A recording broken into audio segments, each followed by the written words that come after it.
Governor Huckabee, the federal government has spent years and billions of dollars promoting ethanol, but the result has been a glut of ethanol and gas prices that are still at record levels. Wouldn't it be better to just let the free market determine whether ethanol makes economic sense or not? I think ethanol and all biofuels are going to be an important part of the future energy needs of the country. But the accelerated pace at which we get there is critical for national security as well as for our own economic interest.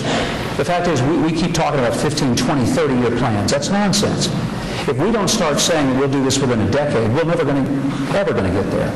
And we need to approach it the same way that a car does at the NASCAR pit stop. You rush in, you get it done because you have to. We're in a race. We're in a race for our lives against people who want to kill us. And a lot of the reasons that we are entangled in the Middle East is because our money buys their oil. That money ends up coming back to us in the way of Islamofascists and terrorists. We've got to come to the place where everything is on the table. Nuclear, biofuels, ethanol, wind, solar, any and everything this country can produce.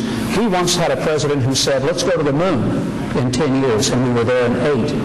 And we did that when we started with the technology of bottle rockets when we got the thing launched, and we all saw that we can do it.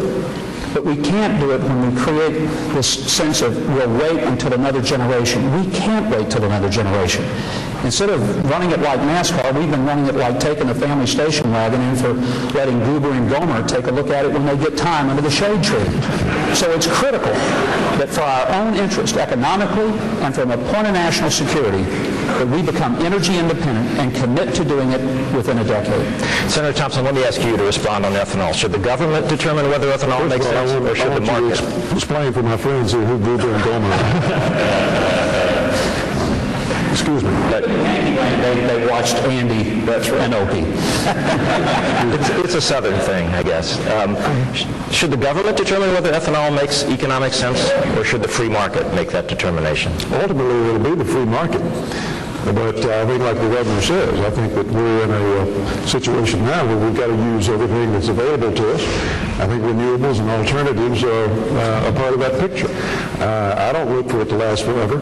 When the industry gets up and running and on its feet again, I don't see the need for what we're doing now. But you have to look at the bigger picture. Most economic downturns over the last 25 years have been preceded by spiking oil prices.